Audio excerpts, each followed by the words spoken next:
Жамбыл облыстық қан орталығында аллергия мен бронх демікпесін емдеуге қолданылатын плазмафорез әдісі кеңінен пайдаланып келеді. Бұл процедура қан құрамындағы аллергендер, иммундық кешендер мен улы заттарды шығарып, ағзаның қорғаныс жүйесін жақсартуға мүмкіндік береді.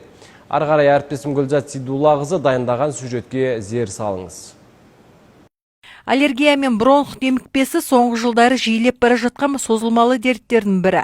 Мұндай жағдайда дәрі-дәрмекпен емдеумен қатар плазмафорез де кешенді терапияның маңызды бөлігі саналады. Биылға бұл екінші рет процедура, майда бір жасаған, қазір екінші процедура.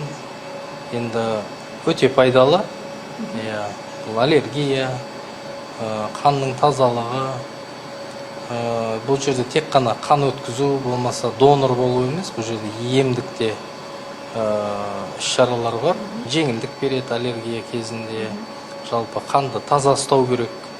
Бұл процедурада арнайы аппарат арқылы науқастың қанынан плазма бөлініп, оның құрамындағы аллергиялық реакция туғызатын заттар, иммундық кешендер мен токсиндер алынады. Ал қанның қалған жасушалық элементтері физиологиялық ерітінділермен бірге қайтадан ағзаға жіберіледі. Яғни емдік плазмафорез дегеніміз қан құрамындағы ауруды дамуына әсер ететін зиянды заттарды, патологиялық кешендерді, аутоиммундық заттарды, аутоантиденелерді алып тастауға мүмкіндік беретін заманауи әдіс болып табылады. Бұл әдісіміз біздің аппарат гемодинамикс PCS2 аппаратында жүргізіледі. Яғни аппаратта қанды жинап, центрофугал әдісі арқылы плазманы қан жасушаларынан бөліп алады.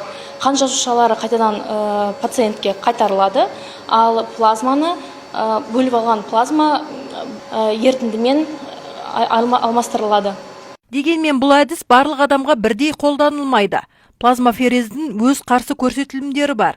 Сондықтан ем алдында міндетті түрде жалпы қан талдауы, биохимиялық зерттеу сынды тексерістерден өтіп, дәрігерден кеңес алу керек. Гүлзат Сейдуллақызы, Руслан Бегалы, Айқын ақпарат.